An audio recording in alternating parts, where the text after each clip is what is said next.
Good morning, afternoon, evening, wherever, however you are joining us. This is the I Speak Jeep podcast presented by SFJ4x4.com. Are you sure? We are in 35 countries, We think.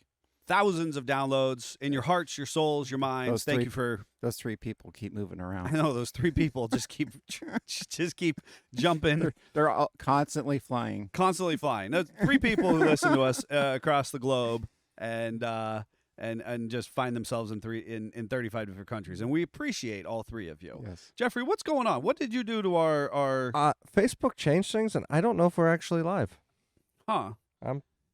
Isn't that interesting? Yeah, Well, that's fine. I mean, ultimately, the live is the icing on the cake for for you, our listener. If you have the opportunity to log in and join us at 10:19 a.m. on the Book of Faces almost every Monday, and realistically, though, the bulk of our listenership is Elsewhere. elsewhere, And right? those three people Those flying. three people that's the bulk of our listeners. So you're absolutely right. Oh my goodness. Well, as I was saying, joined in the Grandma's Couch studio. I guess I'll introduce myself since he looks busy. Yes. Mad Yeah. scientist Scott Brown, where I hate 3.6 V6s. We are actually going to be talking today. You're It's going to very want to fitting. hold in. It's very fitting. You're going to want to hold in there, folks. We're going to be talking a little bit of drama. I'm a little fired up. So after we do a couple updates, you're going to hear as to why we're going to be talking about the integrity of integrity. And with that said, we're going to be talking about the 3.2 and 3.6 engine platforms. The Pentastar platform. Pentastar platform, but specifically, I think kind of our catalyst, our segue, will of course be the lifter tick that is different than you all know and love. that we all know and love, and it's different than the 4.0 lifter tick. Yes. Right, Which and it's kind of unfortunate because a 4-liter could just tick for 400,000 miles. correct. Completely and be different fine. reasons why they tick. Yes. And But Jeep people, get set in their ways. And they're like, well, Jeeps always tick. That's for. they're different. They're Yes, different, slightly right? different. And so you, sir, who's wildly over here dealing with technical updates, you are whom? I am Jeff. That's it. That's it. So You had so so much energy. anticlimactic. Yeah, you had so much energy You before. need to drink some more coffee. No, I'm just frustrated because Facebook has yet again changed things, and I'm wondering if that's why we had camera issues last week. Mm. Okay. I'm now blaming Facebook. Davey blamed you last week. Yeah. I know he and- blamed me, but it was and- every time he touched his camera, it came back. So It does That was make on his sense, end. the progression I of see. blame. the but- progression of blame. The But- race to the bottom. Poo runs downhill. But So- I'm wondering about Facebook because this morning when we tried to go live on Facebook just a few minutes ago, it told me that I had to connect a streaming service that was clearly connected to it. So I see. Mm. and it's never told me to connect a streaming service before. It usually just goes live automatically. That's Okay. Special. Okay. So, Hey, we're live. We are live because Amy just commented, but I don't know how long we've been live. perfect. Maybe like 2 minutes. That's fine. Thank you, wifey. Yeah, that's good. Amy's in. Good morning, Amy. And for those who are joining us on the live, we're sorry that Jeffrey botched this one as well. Yeah, So he's so not happy with it. I'm not happy with it right now. Yeah. Jeffrey tries so hard. He does. And he knows that he I did pick- nothing wrong last I week, pick on and he him didn't do anything wrong really this week. rough, and he's taking this one to heart. So we definitely normally Right. he just fluffs it off. Right. This one, This one, it's seated because he's feels- going, I did my job. You know? Yes, I feel that. I Anyways. think actually, I've just got a message saying that we're skipping a lot, and Davey did ask me to change some buffer settings. is Oh, it back to Davey we're now? back to We're Davey. back to Davey. Oh, We've geez. volleyed it back to I don't know what Davey. settings he had me change, but he was trying to fix a camera issue last week and had me change a bunch of settings. Oh. And I'm wondering because now I keep getting the loading little circle on the Well, arrow. we could also blame the internet. We that's could always a blame good the thing. It could be internet. the internet. It's always a good Um, backer. This is technology, folks, and Yes. 2 steps forward and 1 step back. And honestly, that You're- kind of you're goes one update from a mess. Here it is. right. It was not connecting to the live initially, so it's catching up. So that's why they're Oh, we're getting the buffering. glitching. We're We're buffering. Buffering We're- up. Yep.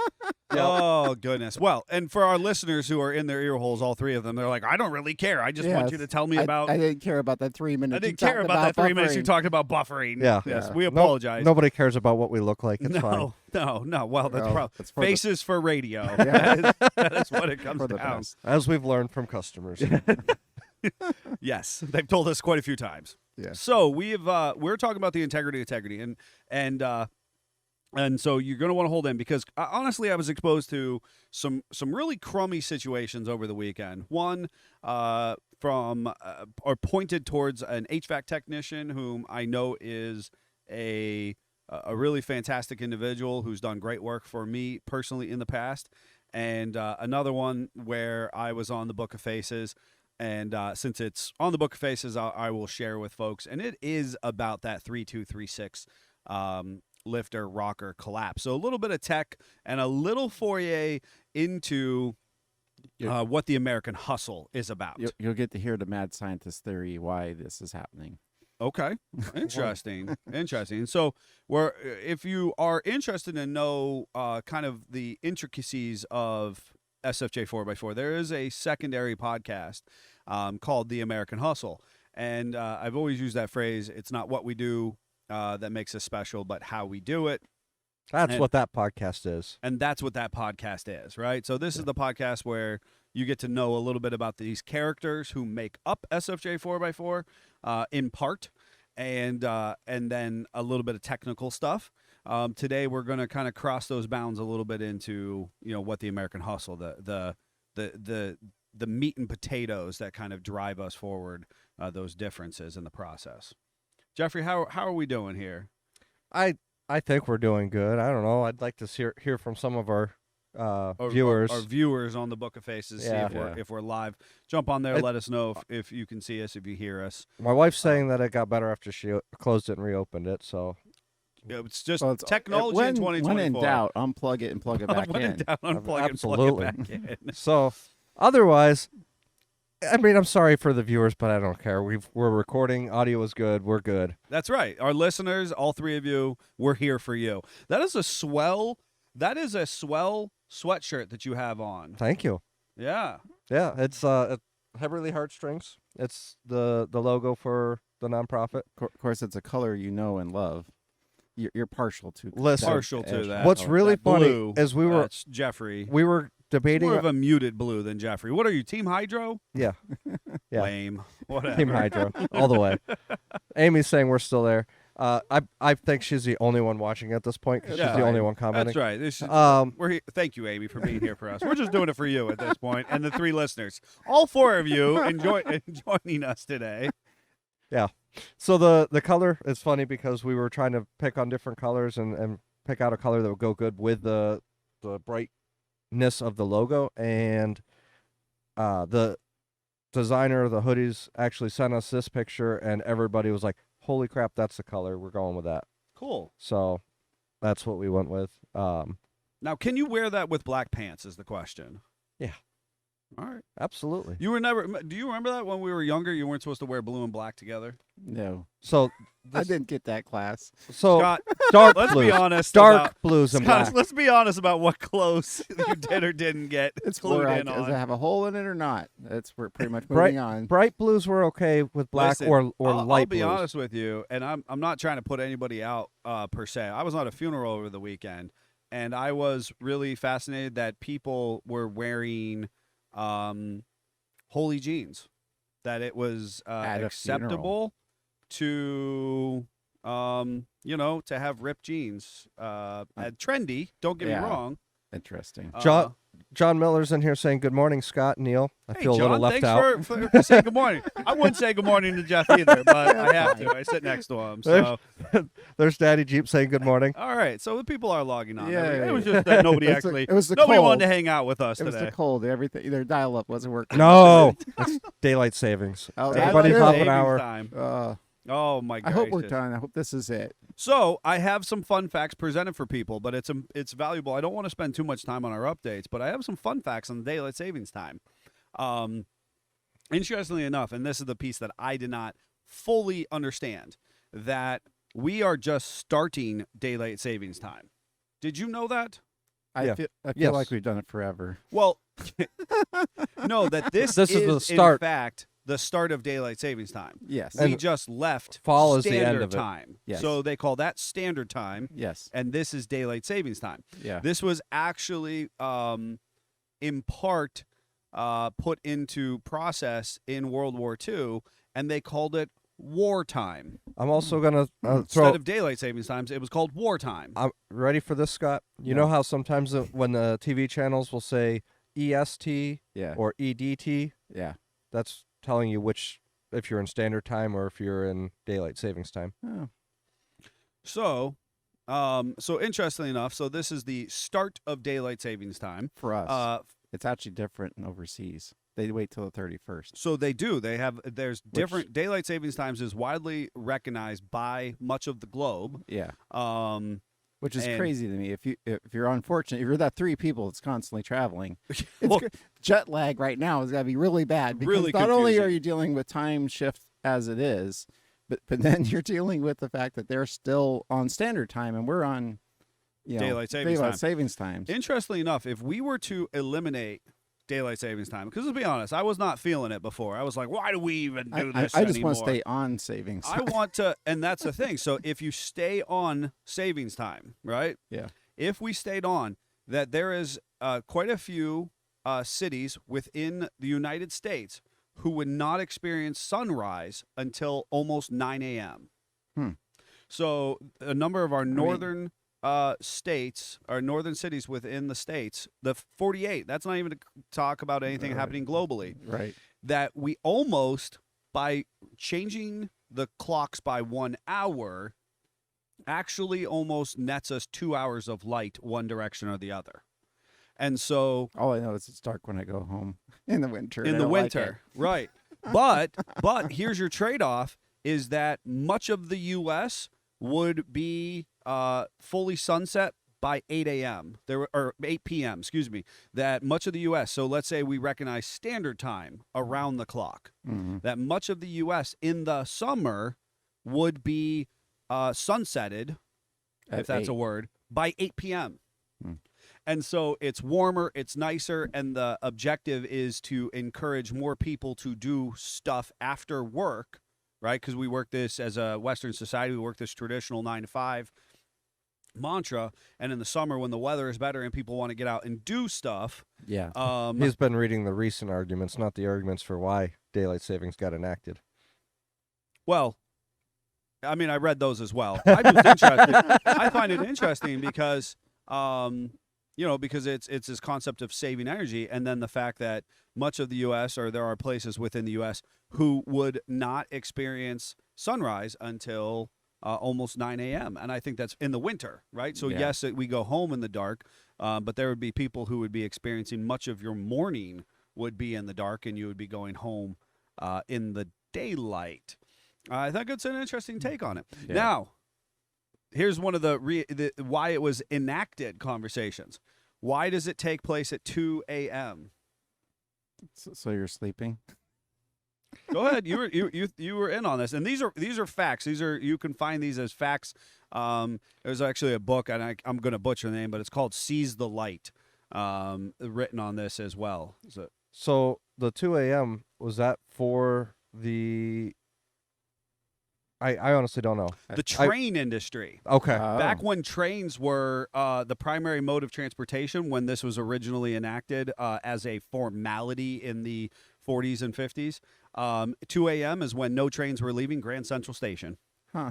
So the fewest amount of people's schedules were disrupted By shifting it then. by shifting it at that time. Yeah. And we as a society have just continued to adopt the change at 2 a.m. That makes sense. It's fascinating. The fact Yeah. that actually the big proprietors, and I grew up believing that this was for the farmers. It is. It It's it arguably is for not. the industry, It's not for the farmers. industries. I'd Yeah. actually seen that a couple of times. Like farmers, like I get up when I need to milk cows and Yeah. feed chickens. It doesn't matter if it's light or dark. They're Yeah, getting what up time same it is. I'm time. just saying, Kind of we relevant. all believe this is like it's not the Mandela effect, but it's a little bit of it. Yeah. The idea that we all believe that the farmers were to blame. Oh, I And- never. It's always been the industry to me. Really. Yep, Yeah. because it He was doesn't all count. about. He's- He he's- doesn't count. It was he grew actually up an in Erie. energy savings maneuver. It is an energy saving, which is why it was called wartime. They were Correct. just hot better in PA, Oh, obviously. gosh. Oh my god. Well- I don't know. I mean, maybe I just grew up around enough farmers to know that Oh, that well- always Oh, would say yeah, that. yeah, No, yeah, don't blame yeah. us. Don't blame the farmers. Oh, That's funny. jeez. But yeah, you it grew was, up on a farm. I'm surprised you thought that. I don't know. I don't know. I just it's one of those things. I guess I didn't look into that much. I didn't care about. I just kind of accepted as a common practice. And then as a young adult, I like to joke. I was like, I'll vote for whoever will eliminate Yeah. daylight savings time. And at this point in time, I'm like, nope. I see you. I get it. Yeah. And I told Jeffrey on the American Hustle this morning, or our hot mic prior to this year, I decided to embrace daylight savings time and just run full force into it, and try and set my family up for as much success in the shift as possible. I am thankful that you're on a Sunday when it happens, so you can just kind of take it easier on that day. And Sure. Yeah, but then it hits you harder on Monday morning if you Yeah, don't do it'd what be Neil way did. worse if it was on a Monday morning. Somebody was I just kind of in the commentary was like, why can't we do it at like 1 o'clock on Monday afternoon? So that means that all of a sudden that we're getting out of work an hour earlier. I think all of us would adopt this practice a lot better. Listen, if you work third shift anywhere, you already get that. That's true. The worst part is when you work third shift and daylight savings ends and you have to go back an hour. You're like, yes, only 2 hours till my shift ends. Why is it still 2 hours till my shift ends? That's interesting. I wonder if there's any third shifters out there. Let us know. Do you get to clock out at do you have to clock out at 2 or 3, or do you get to clock out an hour early, air quotes, time wise, because you've already put your hours in? So a lot of industries, what they'll do is you will actually lose an hour of pay for when it ends, and when it gains, you get a bonus hour of pay. Oh, So ideally, if it's the same people working that shift, interesting. so that they lose at one time and then they gain the next. That sounds like a lot of ways to make people angry. I was so gonna the- say. Yeah, it's challenging to figure out how to do that as a employer to be fair to everybody. That was very challenging. Yeah. Be very challenging. Yeah. So I just thought it was interesting. Fun facts, wartime. The sunset sunrise conversation, and then the kind of the basis in trains and in industry being some of the biggest catalysts for energy savings. Interesting take on daylight savings time, and I hope that people do get the opportunity to get out there and enjoy that extra daylight that we have. It was not a perfectly factual, quantifiable conversation, but this idea that shifting 1 hour actually nets us 2 hours I thought was interesting, and I would like to know more about. So if you know more about that, you should let us know in the comments. But this idea that there's actually a number of places in the States who will, because of daylight savings time, will push closer to almost 10 o'clock before the sunset happens. Now, Whereas it would be 8 o'clock, on standard time. there's also at a state level, some states have chosen to not observe daylight savings time, Mm-hmm. but because of federal regulation, it's one or the other. Like I don't It remember. is. It's Time Act. Yeah, you cannot. It's either you cannot get rid of it, or you have to stay in it. I don't remember which is which. I think That it's was a good Uniform story, Time Jeffrey. Act. No, it's daylight. You're stuck in daylight Jeff, I savings don't know. time. Like, Basically, if the state, I'm if gonna the tell state, you about 3/4 of it, and then I'm done. I was hoping he And read then about I it. found $5. I was hoping he read enough about it. I I know believe it's Hawaii doesn't celebrate it. Hawaii doesn't celebrate daylight savings time. Arizona, Arizona and Hawaii are the only two states who don't recognize portion of Indiana. it. So I read Yeah, something, they don't. and count. I thought that as well. And then it was like somehow they're actually not compliant with the federal Universal Time Act. And I was like, I don't understand this well enough. Basically, Like I said, there's an entire book written on it. oh yeah, it's ridiculous. Yeah. The stipulation, I believe, is that if a state eliminates daylight savings time, they're stuck in daylight savings. They didn't actually eliminate it. Fascinating. Mm. Well, there's your fun fact updates, and I hope that it's beneficial in the conversation going forward, because I too celebrated the any politician who gets rid of DST gets my vote. I don't know if that's such the case at this point. Joe just brought up an interesting point. Arizona doesn't do DST, but the Navajo Nation within Arizona does. I did see that. I didn't know that. That's pretty interesting. It is interesting. It's a sovereign territory conversation. Especially interesting that it would be the sovereign territory that's observing it. Yes, I thought that was wildly fascinating as well. But again, it was only like a snippet, and so therefore I didn't understand it sufficiently to, kind of expand upon it. Because there was actually quite a few Samoan Islands. There's a number of island cultures specifically, and they do not observe it either. But imagine the closer to the equator you are, the less important it is. That's an interesting take on it. Yeah. That's an interesting take. Anywho, I don't want to spend a ton of time on updates, but I thought it'd be fun to do a couple fun facts on daylight savings time. Is there anything we talked a little bit about the your nonprofit and your event coming up April 19th? Yes, April 19th, the Jason Heberly Memorial Open Mic Closed Competition. registrations closed this weekend. Yep, registration's closed. We have 30 artists lined up for the event. Going to be a big deal. It's going to be huge. It's going to be a big deal. And that's invading Erie, Pennsylvania. Yep. In just a few short weeks. So if block party style. We're closing 8th Street in downtown Erie. So if you're looking for a cool evening out with independent music scene and at Voodoo Brewery, yep. right? Their location in Erie, definitely a great cause, and the proceeds obviously go to benefiting the organization, but then also indirectly the lending library, the music lending library, which is part of your guys' mission. So what a fantastic experience that's going to be. Absolutely. And Scott, anything on the never-ending rust repair, or what happened with your weekend in general? So I finished sectioning down the factory battery box or radio box for the 36 because I finally chose a new radio and I ordered it, and it's literally going to be the size of a deck of cards.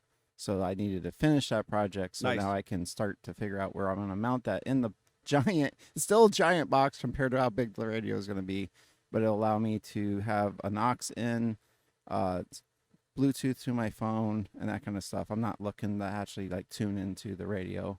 I can just put on what I want to, that kind of thing. And I'm probably going to have a speaker at most two. So pretty simple overall, just something to not be bored to, basically.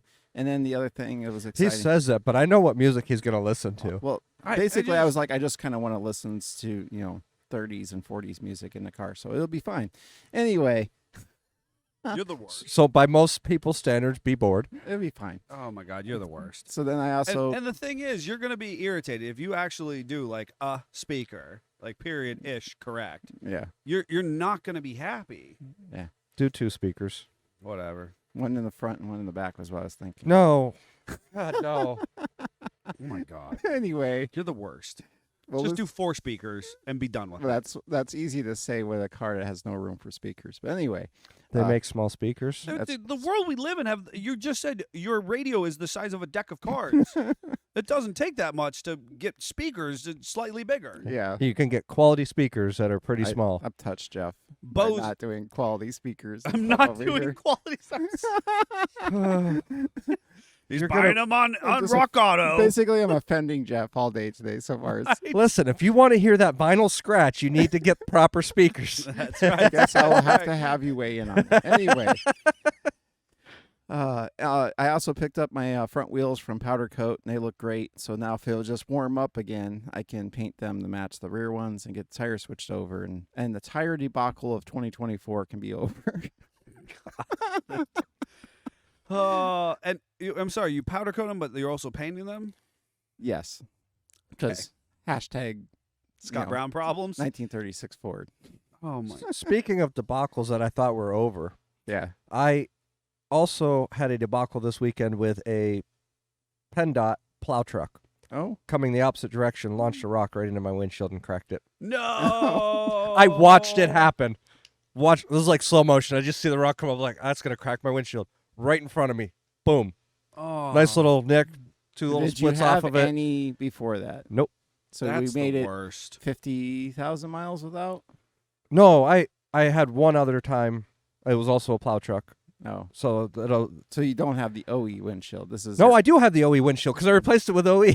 well, it wasn't the windshield the truck was born with. Correct. Okay, I've only replaced my windshield because So I now- mowed down a telephone pole. so now Well, that'll Jeff do it, too. we need Davey to make a little sticker, and we'll have like a windshield with a line through it, and we have to put 2 on. That's right. Like There we Nick. go. And I got to jump into the comments because they're rolling in now, despite the fact that the slow start to the morning. But Bill McWilliams, first of all, had said good morning, but he's also suggesting that Temu. which I think- Timu. No, Jeffrey, it's Temu.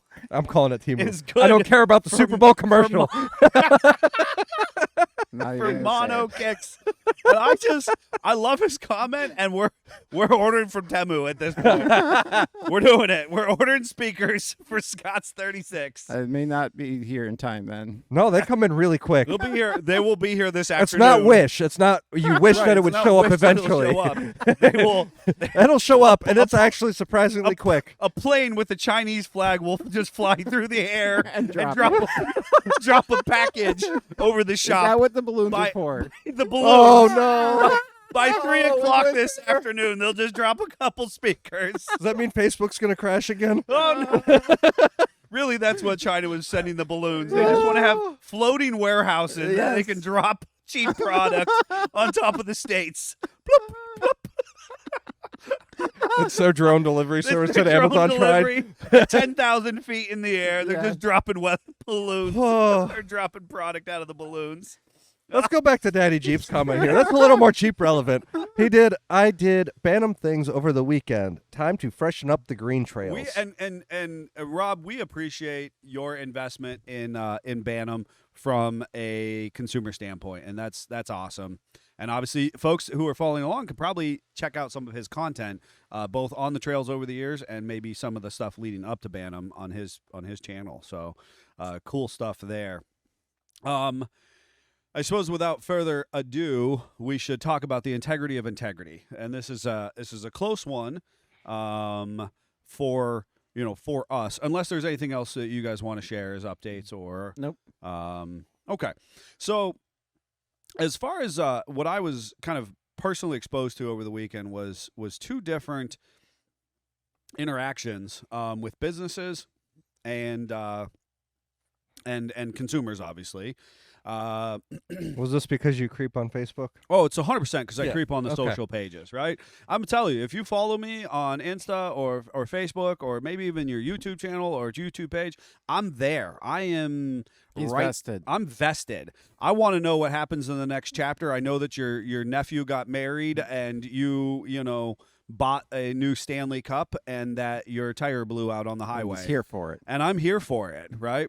And I was exposed to a couple of these conversations. Now, one was specifically a conversation about an HVAC technician who is a great individual and has personally done work for my family and for me in the past. And I recognize that that he is a small independent, so it's just him and a helper, and they are all about presenting options for repair, right? In fact, I've specifically called him when another much larger HVAC operation had suggested that Just pull the plug. just pull the plug. Had Yep. a furnace old. that, and it wasn't old. Yeah. It was only 3 years old. And- Old in furnace HVAC world. I Correct, guess. old in HVAC furnace world. I grew I up don't like feel like 3 years is old for that. No, it's not. it's not. And- I grew up with a 50-year-old furnace where you just went and kicked it a couple times and it finally worked again.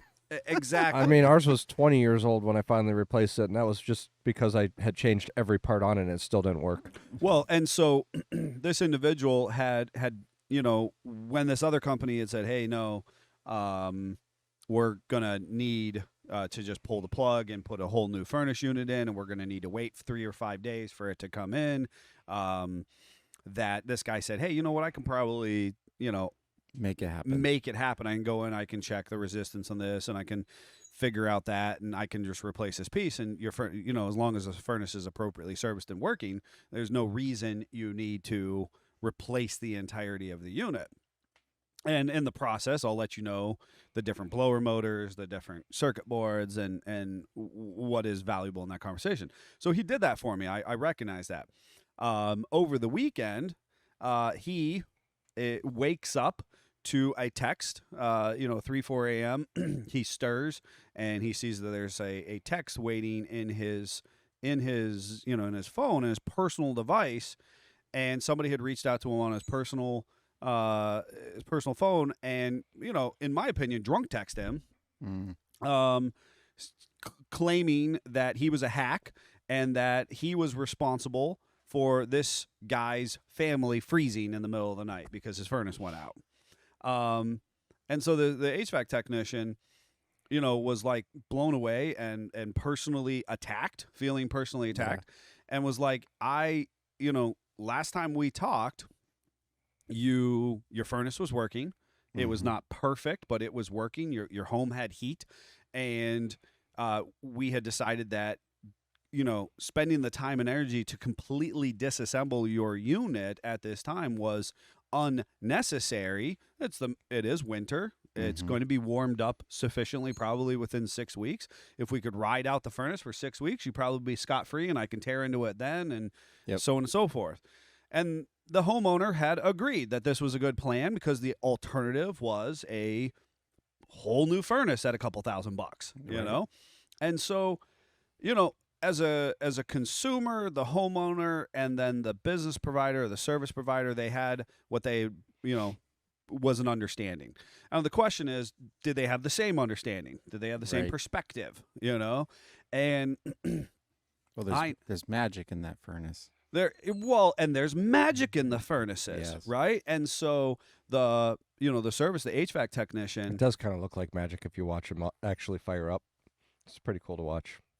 Okay, Jeff. All right, now where's that? Remember that time you told us a story about Arizona? Daylight savings time is really hard on Jeff today. He is really trying. So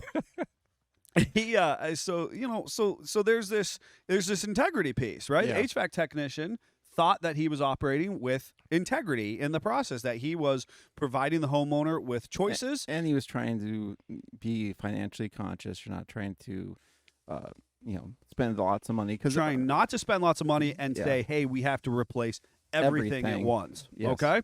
So I feel for this guy. And probably my biggest frustration is the personal attack in the middle of the night. All too often. Sucks. That's the piece that he didn't fall back asleep after that. Right. No, he's up. His night is ruined. His night is ruined at that point. Yeah. And whether or not the consumer, that was his expectation, or whether it was just in a fury of self-loathing and pity and drunkenness that he shoots off the text message and then passes out. Yeah. I don't know what the household, what the homeowner was doing. Right. But we just shouldn't do that as humans, as individuals. So then I'm exposed to this conversation recently / today, and this is another person.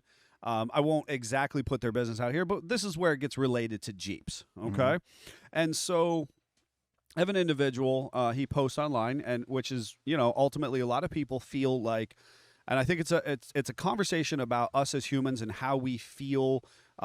Empowered or disempowered, right? Yeah. How a business or an individual or a system has oppressed us in a sense. We take to the internet and we voice to the masses. We vent. That's right. You too could get called out by Neil Simpson on sfj4x4.com. That's what we're doing. That's what we're doing.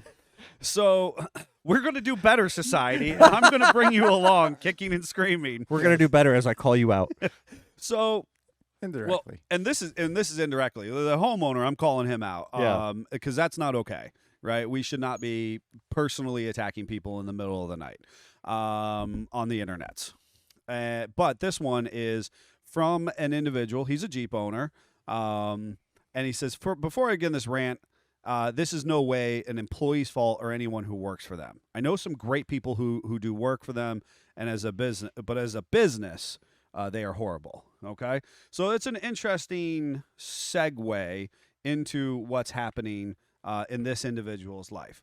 The gist of it, okay, is the fact that the Pentastar platform, the 3.2 and the 3.6, have a propensity to fail at the roller rockers. Okay, and so on a technical piece, we're gonna kind of mesh the technical aspects of our engine platforms with how we relate to each other and businesses and individuals, right?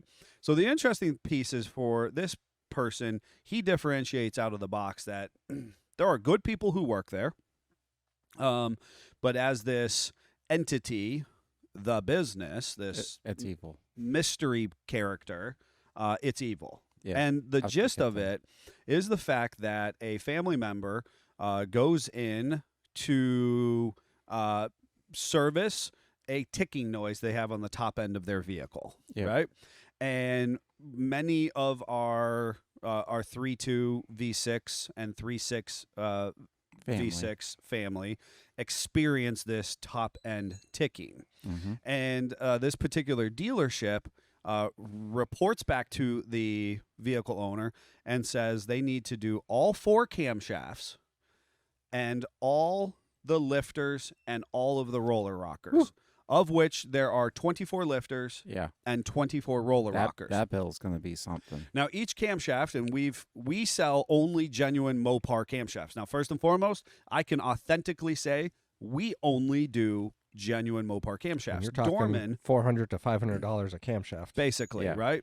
Dorman does offer camshafts that are about $150 to $200, I believe. Coming from a balloon near you. Coming from a balloon near you, he said. Wow. But that difference in price alone should make you question things. Yeah. And we could get into metallurgy and hardness and lift and duration and cut and all of that kind of stuff, right? Additionally, just last week, I was exposed to a YouTube video from a reputable YouTuber by his subscriptions and views, and he's representing a shop who, in my opinion, did not handle the situation well, but the way that he's spinning it is making it appear as such that they did all 4 camshafts, lifters, and rockers. And what that tells me is they don't understand what's happening or why it's happening. So there is how we approach it. Yes. Yeah. Okay. And this is why it's valuable to have this both technical and kind of American hustle, integrity based conversation to say, what is our approach and what are other business approach? Because ultimately, this guy defends the fact that he does all 4 camshafts, all 24 lifters and rockers, and the customer still comes back in 2,000 miles with a oil coil. Oh, no, they actually come back. Oh, they do have a noise. Because then they do another camshaft. Oh, dear. They do another camshaft. So now we're at 5 camshafts? They end up doing 5 camshafts. And this guy explains it as if... Wait. If he does all 4 every time, why is he not replacing all 4 now? That is a great question. I can't... I have to change all 4 of them this time, but next time I'm only going to do 1 because it's a warranty, and I don't want to... my pocketbook. Yeah, you're absolutely right. And I'm trying to, you know what, I didn't anticipate bringing up this YouTuber in the conversation, but they only do the 1 camshaft, and he has an explanation as to why. But they do that 1 camshaft, and they do all 6 lifters and rockers. So 12 items with the camshaft. So they end up doing 5 camshafts at that point. And then I promise you comes back for a 3rd time. Okay? Oh, dear. This is unrelated to the conversation that started on the Facebook here, right? So understand that. Comes back a 3rd time. 3rd time is when they then discover that the cam phasers themselves are have worn out. It's a 200,000 mile engine, right? So understand it's a 200,000 mile 3.6. Yeah. And this is a reputable YouTuber who is a general service garage. Right. Yeah. This is not Jeep related. This is hey, I'm a mechanic and I'm telling you about how mechanical things work. As a professional, as an industry, I'm looking at you going, dude, you just sold that customer on thousands and thousands and thousands of dollars of work that did not benefit them. Yeah. And he does not explain what was or wasn't warranted in the process, but I do recognize that things don't always go perfect. But this was, I'm watching it going, this isn't right. This isn't right in the process. Now, checking the cam phasers in the manner in which he did, to his credit, he found a TSB from, say, like 2016, and it is invaluable information about the correlation between the cam phaser and the camshaft itself, one of which that we will actually put into a practice. So now seeing the problem that he has encountered. However, with that said, he had 5 chances to get this right, or his shop. Yeah. And you're only discovering it after you have replaced 5 camshafts and you had to take the cam phasers off each and every time and put them back on. Yeah. So there's that. Ultimately, and what he defends, and then what I'll say is happening on this Facebook post at the moment, is that the dealership says, hey, there's a noise. Your camshaft is, you've had a failure at a lift or rocker. And we need to replace all 4 camshafts, as you mentioned, anywhere between $300 and $500 a piece, depending on whether you're using, hot air balloon warehouse parts or genuine Mopar. Yep. And and then all the lifters and all the rockers. And so this individual who and each lifter and rocker is $10 to $12 a piece. and on the Mopar side of things. Yep. Yeah. On the Mopar side. So you're You're investing talking a lot. 48 pieces total? Yeah. Yeah. Yep. At, say, $12 a piece? Sure. Yeah. I'm with Holy you. crap. Right? And so he says, you know what? I understand that that we have this failure. Dealership says yes, they confirm it. And guy says, yeah, you have this failure. That makes sense.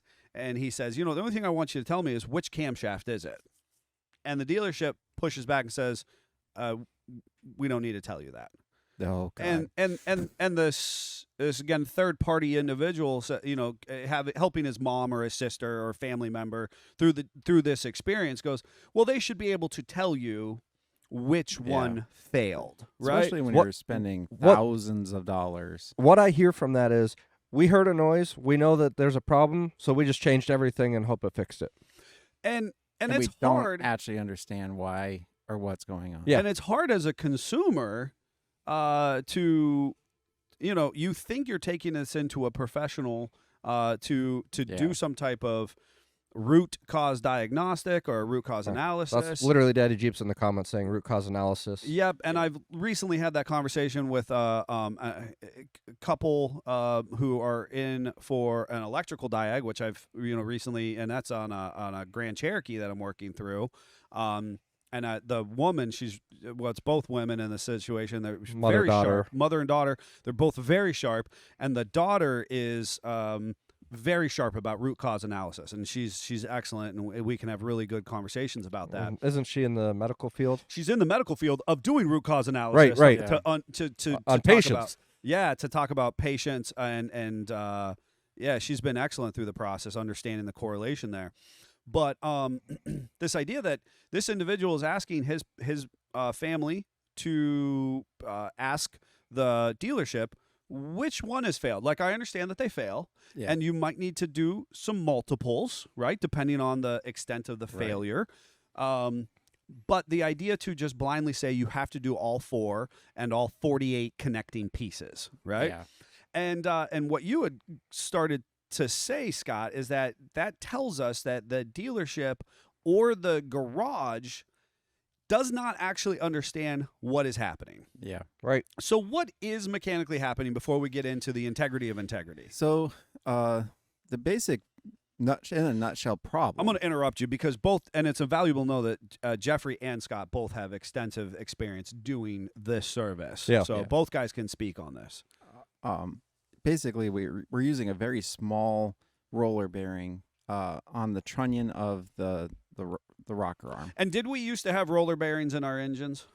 Not in this specific spot. And not in Jeeps specifically. Yes. We were not roller rockers. If you go right? back to a push rod style motor, basically you just have a pivot. You don't have any bearing in there, and it just oil gets in between two pieces of metal, and it kind of basically lubricates it, and Now, you're good to go. for listener clarification, we know the 3.6 has the rockers. Mm-hmm. When do you lose that? Going back in history, or when do we gain that? I should say. Well, the 3.6. The 3.6 is the first overhead cam 3.8s are still push in a rod design. Wrangler, because we've had overhead cams before, and I don't know that motor as good back in the 60s to speak on it, how exactly they did it back then. But no, specifically in Jeeps is what we're. And that is in the Jeep. You had an overhead cam straight 6 in the back Hurricane. in Not the Hurricane, but the in the M715s we had this. And, it was a really crummy and J design. trucks and then J-trucks. Wagoneers. But Okay. and that's really Scott's unpacking for our general customer base, our consumer who's listening to this.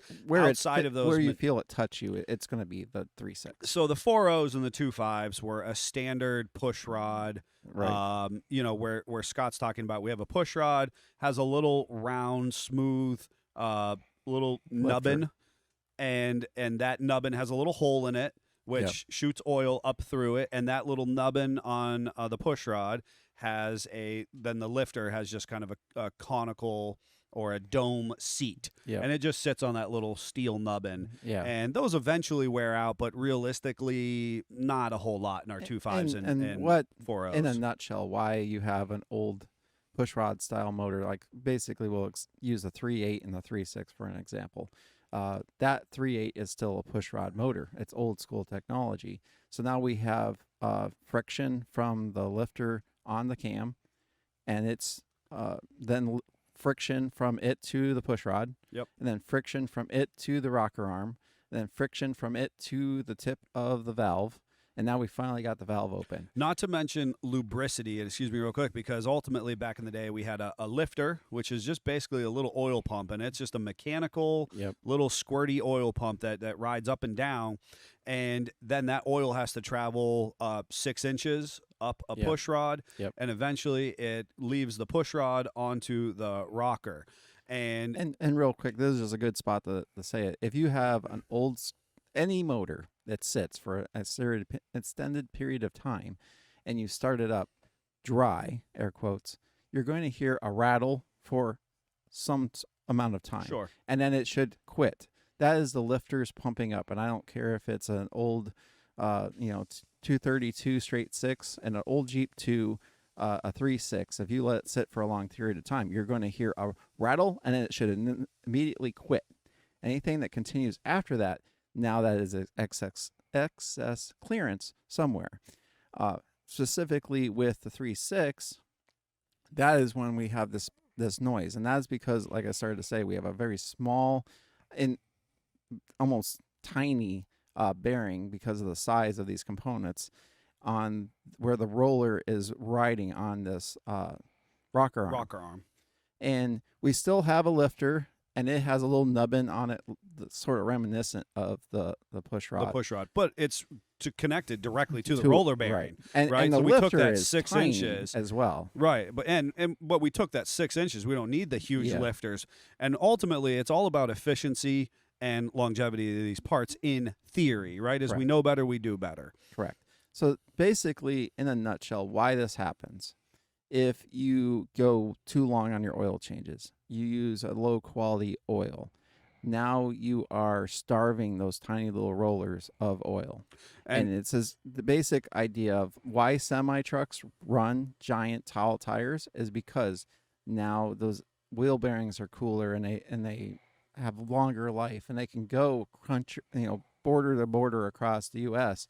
and not have failures multiple times. Well, now we have this tiny little roller, and it's just rolling its butt off with no or bad oil. I think it's valuable to mention that we actually have had a number of customers who use good oil. Yeah. Right. And that, I think, is the real piece where we get into cognitive dissonance to be like, but I tried to take care of you, because one of our earliest lessons, we had that customer who is a friend of ours, and he went from dealership oil changes Yes. to we were using our Schaefer's oil almost exclusively in his Yes. oil changes, and he still had a lifter rocker failure. And I'm just gonna say there's always an outlier. You're always gonna have something like that. Well, I that's think gonna there's a cause it. design flaw, is what I Well, would get behind. I and was say. gonna say because those parts are going to fail regardless of the oil, And but we could have used a bushing there instead of a bearing, and we would not have this issue. We've seen this happen, and they're much larger on the LS platform, even though it is a pushrod style motor still. Where the rocker arm pivots on a shaft, there's a bearing there, and high mileage LS platforms also have those fail, and also have clearance issues. Then, and those bigger pieces will then go through the motor and hurt it. So it is one of those known things on if you're doing performance on an LS that you put bushing rocker arms in it to get rid of this problem. Yes. Sadly, we haven't had anybody do that. And obviously, we'd have a little bit more friction, but compared to the cost and the problem this is, it really wouldn't matter in the whole scheme of things, I think. But I have not, to my knowledge, seen anybody come up with a new bushinged roller arm. correct to rocker fix air quotes fix this problem. My biggest challenge is though, if you get into a motor and it's dirty and that kind of stuff, okay, now I can sort of see your point in wanting to change the rocker arms themselves, because that's what's going to fail. If the cams are not scarred, they're not hurt, they're fine. That you don't need to go to that extension of that, and it's really a motor by motor basis that you have to make that call on how it was taken care of. But this is the sucky part. Just because you're putting a new part in doesn't mean that you're fixing it permanently. It is still has the opportunity to fail. You could have a bad bearing out of a box. You could have a bad part. You could have that kind of stuff happen, especially when we're talking about very small pieces. So just because this person's putting 4 cams, all the rocker arms, and all the lifters on it, doesn't mean they're not going to have a problem in the future. Exactly. So they feel like, oh, I'm covering you. I'm not going to say that professionally. And that's ultimately what a number of those businesses are positioning themselves to go. It doesn't matter which one failed. Yeah. Because we're covering you and we're covering our integrity. They're almost using their integrity as a blanket to at the cost of the customer. at the expense to of me the that's customer. not truly integrity. And so that's an Yeah. interesting conversation It's of where we deflection. position ourselves. It's Yes. deflection. Very good. Perfect, Scott. And he must have been painting this morning, Jeff. Must have If you been. don't know what that means, folks, you're going to have to go back 3 weeks and listen to the podcast. Too cold to paint. And so the idea that they're positioning themselves under the pretense of integrity to say it doesn't matter which one failed. We now, because of that failure, have to do all 4 and 48 connected pieces with it. And I get doing things together. Like if you have a brake problem and you need to replace brakes, okay, those go in pairs, or this kind of scenario. Or ball tires. joints. We do all 4 ball joints. We Yes. don't do a ball joint at a time. But But we're not also charging $4,000 to do Yeah, and the 4 comparative ball joints. cost. Sure. You got to do a cost-benefit analysis on that situation. And like Wow, I said, you really did have some painting or something going on this morning. Holy cow. and if you get in there, like I said, and that motor's really sludged up and you see some marks on that, you may end up in that situation anyway. Sure. I get that. But that doesn't mean every time it's like that. So, No. Jeffrey, can you... Oh, I was going to say, what we typically would do in that situation, God, we are on fire. Like, we know what we're doing here, folks. Boom, boom, boom, boom. I'm done hosting. I'm done. no, it'll be a train wreck after that if you walk away. No, so what we typically do is when we do an estimate for a quote, or quote on this type of job, Yep. is we will say, this is the price of the cams. A cam. We have the price in parentheses, per cam. One cam is always more expensive than the other 3 for whatever reason. Yeah, don't understand that. Why, Mopar? Why? Why? Don't understand. We see you doing things. So we Yeah. break it down and let you know which ones are which, and then we put typically the highest price one on the line item. Yep. Yeah. Worst case scenario. Worst case scenario. this is what you can expect if we have to go further, but this is what we're anticipating. And now we're going to tear it apart and find out what happened. And then we do the quote for 6 rockers, 6 lifters, and again, you now know up to 24 of each as needed. And honestly, we're trying to do a little extra there because you could do the one that failed and put it back together. You could, but we're trying to look at, again, cost benefit analysis and go, well, we have a new cam. We can put new rollers on that cam, let them all break in together. Yep. And that makes sense. Again, because they're cheaper compared to a whole cam. So that, is, in a nutshell, is why we're doing that. But then we do, before we even go into it, if we have the opportunity to explore the vehicle first, we take the time to determine, is it on the left side or is it the right side that's causing it? Yep. We figure out where the noise is coming from. Or worst case, we're going to do valve cover gaskets and pull both valve covers and visually inspect it. And then we want to see actual damage to the cam or more clearance, and you can visually tell that. Yeah. And now that we know what we're going to do, now we're calling the customer and we're educating them and saying, okay, you had an intake cam failure. It was this roller rocker. And if you'd like to, we'll show them to you when you come in. Because it's a cool educational piece. Sometimes we enjoy showing it because the rockers, bearings are gone. the roller part of it, you can just move every direction you want. Because as the needles fail, it just gets more and more clearance. Yeah. So the argument is, of course, that, and again, I brought up the ball joints because we do all 4.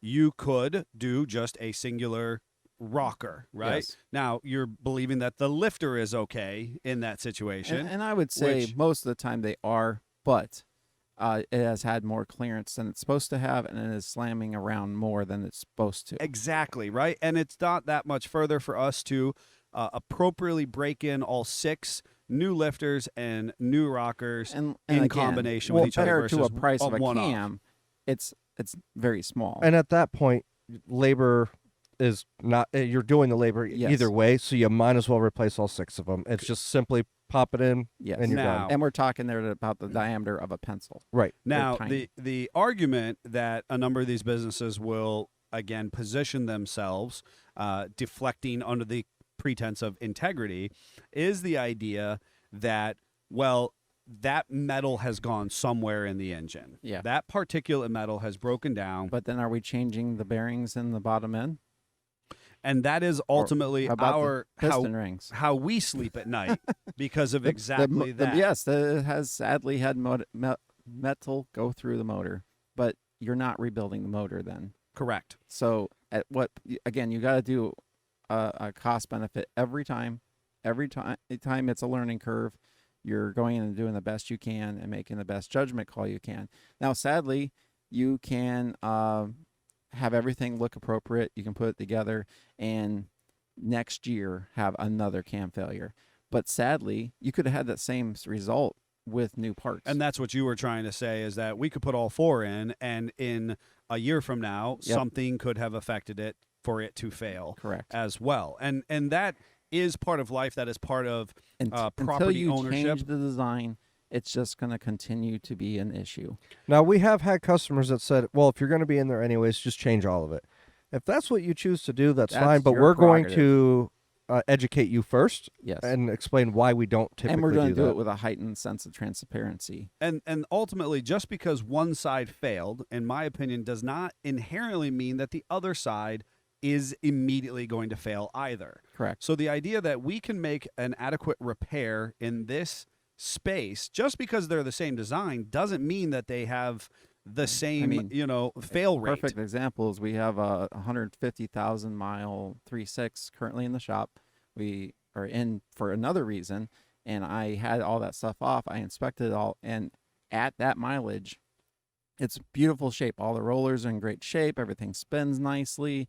There has not been, nothing is showing any signs of failure at all. And yet we've had 3.6s with that like 20,000 miles that have literally 20 to 60,000 miles. And a particular customer we have, I mean, literally he went from dealership oil changes to oil changes with us, with Schaefer's oil, which we think highly of.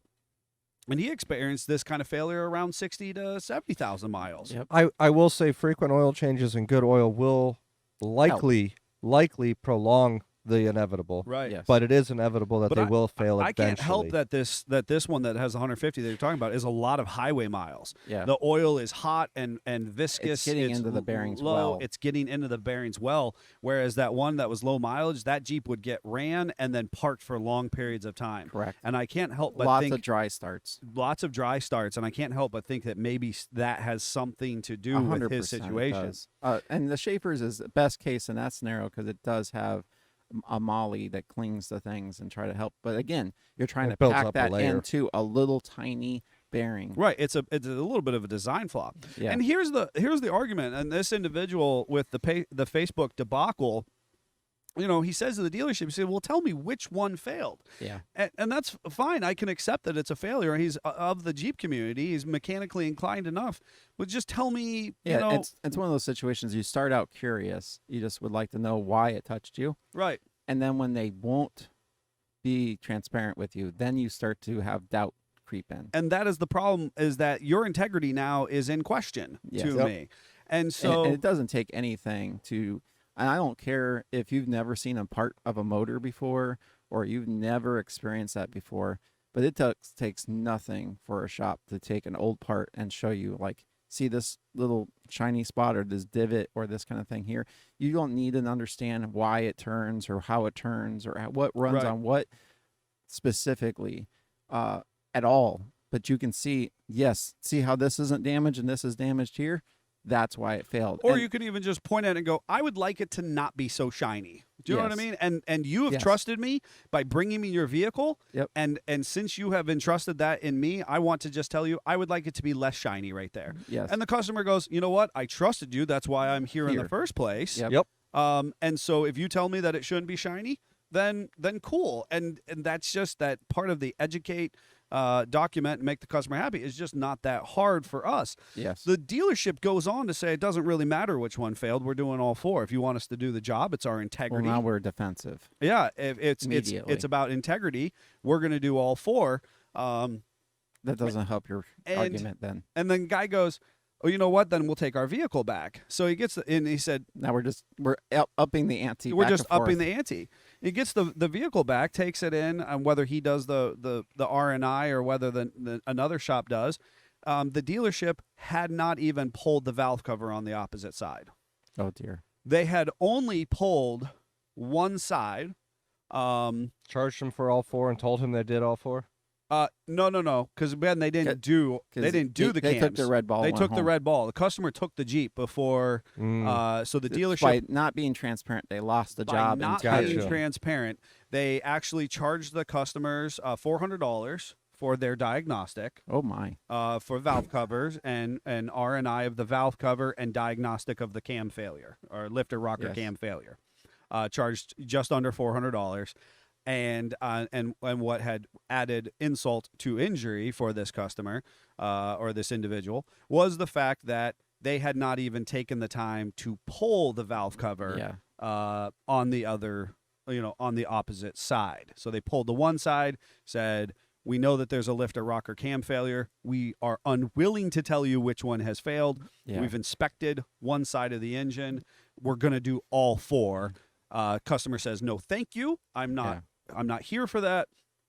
And dealership charges just under $400 and sends customer packing, And the problem is, at what point in time as business owners and then as this entity business, because again, the customer states, "I know people who work there. I like them."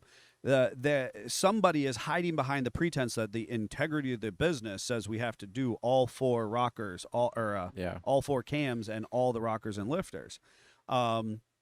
And I just don't believe that has to be the case. We have to be able to identify and say, here's where it failed. Yep. You are susceptible to failure again. If you would like us to do both cams and all the lifters or rockers on this side of the head, then that's fine. Yep. But we don't necessarily have to jump to the other side. Just because they're the same design does not mean they have the same shelf life or failure rate. Right. Yeah. And so it's the challenge of integrity and transparency, and how we as consumers relate to dealerships and service garages.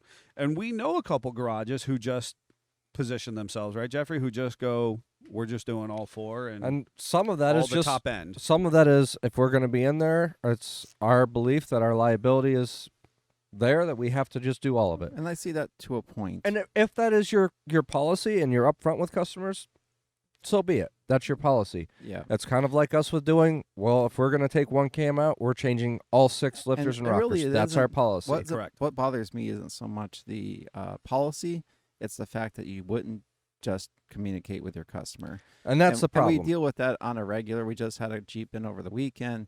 Had a failure, and the woman had no clue what failed, why it failed, what they changed. We literally are looking around going, well, I think this looks a little newer than that, because she literally has no idea what she was charged for or what they repaired. And she asked multiple questions. Yes. And they did not provide her with the paperwork. Yeah. And It's that's, mind-numbing. but it was technically taken care of under warranty. Yes. While under warranty, they did try, this particular garage did try to upsell. The argument is that it was an upsell. Yeah. The customer, the Jeep owner, into quite a few other services. Yes. Well, the recommended maintenance services, one of my favorite that they tried to upsell her on was that her brake fluid needed to be changed, flushed out. Which is a thing. That is a thing. It gathers moisture over time, but this is the best part. They didn't recommend that she change her brakes at that time, and her brakes pads and need rotors. changed. Like, So- she so they- needs brakes. So they physically ignored a safety issue of needing to put rotors and pads on the Jeep, and instead decided to die on the cross of that your brake fluid needs is changed on 18, 19. I think it's a Tuscadero, so that's Yeah, it it's even sets newer. it at newer than that, Oh, like okay. a 20 or 21. And still. with 50,000 miles. Yeah, it was a 50,000 mile Yeah. Mm-hmm. Tuscadero JL, and the dealership insisted on doing a brake fluid flush, But didn't Which look at the again- brake pads and rotors. which is a thing that we do understand is a service It's a that thing. is important to do at some point in the Jeep's life. It is, but Again- I would think you would change your OE brakes long before you have to change your And fluid. again, because I come from the old car world, physically look at the brake fluid. Does it look compromised? Does it look dirty? You actually can physically see it in the master cylinder. If it looks off, okay, now you have an argument. Now we should change it. I have never seen anything that's not older than, say, 20 years that needs brake fluid change. Yeah. Now, you should do it sooner than that.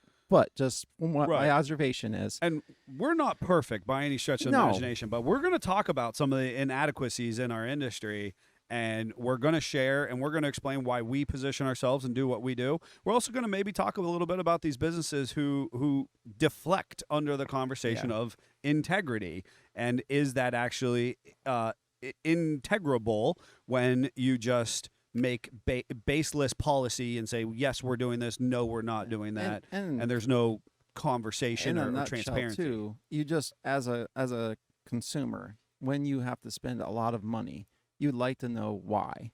Absolutely. And it doesn't matter if you understand how everything functions and operates, because you have chosen a professional to know that. But if they just go, no, it's magic, it's in this box, and you're not allowed to see the magic, well, now I don't have that trust that I should. Agreed. And again, it's back to that whole, if you're going to have that policy that you change all of it at once, that's fine, but you better be able to provide documentation to your customer as Yeah. to why that is your policy and what specifically caused you to go that direction on that vehicle. And everyone has something in their pocket right now that can take a picture. It doesn't take any effort to do that. Yeah. Document. No doubt. Valuable conversation. Like I said, we're far from perfect, folks, in the process, but the idea that that the balancing act of creating an integrity-based relationship, from my acquaintance and friend who's an HVAC technician who thought he was being integral and preserving the customer's finances and mapping out with them what they thought they were going to be accomplishing, to this individual's experience with the dealership where there was no thought happening there. It was all just, this is how we do it, and if you don't like it, well, you take your red ball and we'll take ours, and we'll go, two separate directions. We encourage conversation. We encourage asking appropriate questions. If the individual you're working with, is willing to, come and have conversations and share information with you, then the likelihood is they have nothing to hide and they are operating from an integrity-based standpoint. The fact that we change all 6 lifters and all 6 rockers and a camshaft is part of our job, and we're happy to explain why. Go any further than that, and now we have to also explain why, like Jeffrey's saying, and maybe put it up front to the customer, saying, you come in for a failed lifter rocker, we're doing all of them. You just know that when you get that business. Yeah. If that's the case, then, so be it. You've actively chosen them as your service repair facility. Yep. It's an interesting world we're living in. And as a provider, you need to tell them that as soon as possible. So if you suspect that you're going to have to pull a valve cover and find a rocker arm failure, and that is your policy to do everything, then that conversation needs to be had then. It needs to be had before you touch the vehicle. Yes, not, well, now we tore it apart and now we got you. No. Right. No, let's talk about things before. Right. And important note in the comments, Joe O'Brien was talking about Baxter Performance Adapters helps with the dry starts. That is their sell point. It's a pressurized system. There's a conversation about bleed down within a number of different applications, not just Chrysler, but Ford as well. Mm-hmm. There's a number of folks out there who are really trying to address some of these oiling issues. I really like your idea about the some type of bushing bearing assembly that's simply a different one. That would fix it. But the idea that they're so small, Yes. And they did that to try and create efficiency within the valve train. And really it's down to we have an inefficient vehicle by design. We have a brick that is 4-wheel drive and does not do good aerodynamics, and we're trying to get as good of a EPA emissions and fuel mileage as possible. That is what they're getting pushed into. So that, I think, is why the OE is not willing to sacrifice that little bit of friction or efficiency, especially when we have most of these after the warranty has expired. So they're looking at it, again, from their cost to benefit analysis. Yeah. I can get why they're doing that. I'm just surprised that somebody aftermarket hasn't come to the market saying, we have the fix for your higher mileage long-term vehicle. Now, speaking of that, did we end up talking? I don't think we did talk about the fact that Jeep has made announcements about electric vehicles. I think we will leave our listening audience with this. This is a big note. Actually, a couple big things out of corporate over the last couple weeks, and in that one, the Gladiator sucks, and you'll have to watch my YouTube video about why.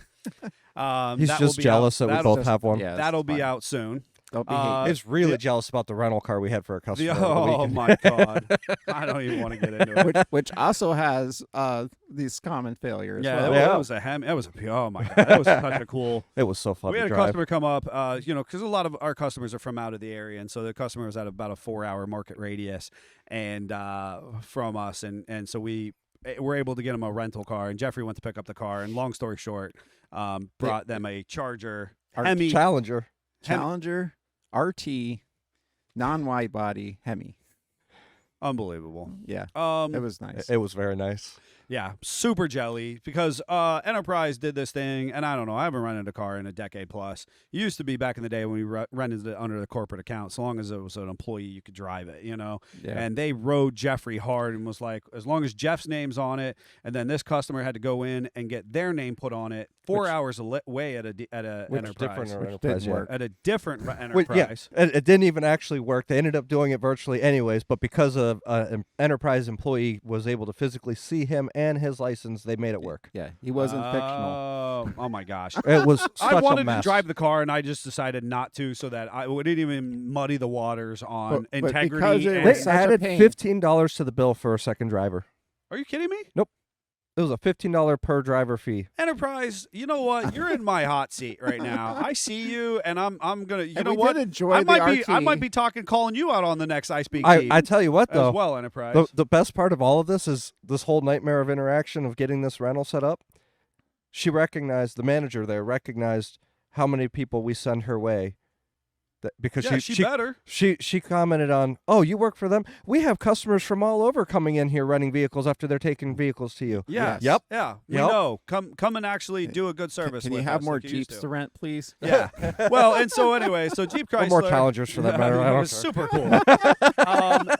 So here's the thing. Jeep Chrysler announces, besides my little statement about Jeep trucks, which is just straight for the YouTube, check it out. But they had a 14% loss on 2023. 14% overall company loss. That's huge. no bueno. That's huge numbers. We're talking about millions of dollars. As far as a company revenue loss. So they're looking to do big shifts quickly. With that, one of the diversions that they offered us was electrification. And Jeffrey, what do we have for electric vehicles coming down the pipe? So originally the Wrangler was going to be one of the first electric ones that they released, and I believe the initial plan was 2025, and that was last year we heard that. And now they're saying they're going to have the Grand Cherokee all electric coming out potentially this year. Yeah, potentially. Potentially this year, but definitely next year. And this is how it went down in the mad scientist's head. They were like, what are we going to do? And some old timer was like, well, back in my day, we used to test out products on the Grand Cherokee platform, and then we put them in the Wrangler. And they're like, huh, maybe we should do that. Coil springs in all four corners, ZJ. Right. Wide body axles Yes, in the in Dub the J Dub J. and CAN Yep. bus Yes. in the Dub J. So The we're gonna upgraded stereos in the Dub K2s before it was into the JL. Yep. I don't. Yep. Yeah, And I this just is- tested everything on Grand Cherokees. Yes. It's important to note this is not a hybrid. They're talking full electric. yeah. Yep. That is going to be released for the 2024 And I Grand see Cherokee. you, Jeep. You know how you lost a bunch of money is because you had 2024. We're still have a 2024 Gladiator. Because I tried to buy one and I couldn't. So yeah, you were feeling touched by that. why did you lose money? Yeah, and then they'll blame the strikes, and they'll blame. But we had this and the 2024 Wranglers. logistics. Yeah, there's definitely some weird things. Again, talk about integrity and transparency at a business level. Yep. It's no different there, and that's they ultimately choose to change some leadership. Whether it's retirement, whether it was kind of forced. Well, obviously, we need those older guys to tell them what to do. Apparently. And they keep teasing us with a compact, like a mini Wrangler type That's platform. been years at this point. It's years at this point. Well, that that's was one that of and the the all third electric. the third row Wrangler I'm that gonna they put this teased. in perspective. They tried to do this under AMC.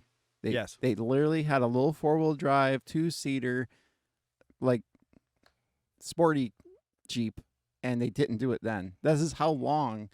They're like, I know. we're trying to come up with no ideas. Let's go back in the archives. Oh, there's an idea for Well, us. that's what I was talking about in this latest. Where I was talking about this latest YouTube Wish video. Wrangler. Yeah, I saw that. It was awesome. Good job, Joe. Nice, Joe. Yeah, Wrangler from Wish. I was talking about the latest YouTube video. I waited 30 years for a Jeep truck. for a good Jeep truck. Yeah. You know, so I see them, but they're slow moving at a corporate level. So slow. And we hope that some of this electrification, if you followed any of our stuff, you know that I'm excited about it, and not even from any of the geopolitical conversation, but instantaneous torque. That's why. I'll leave you with that, folks. It's been a whirlwind. We've got a lot of Jeeps here.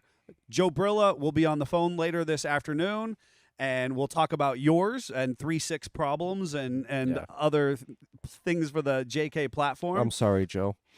I'm coming for you. I'm coming for you. So anyways, without further ado, get out there, have fun, enjoy your Jeeps. Tune into our YouTube coming out this week. Jeep on. Jeep on. Keep on.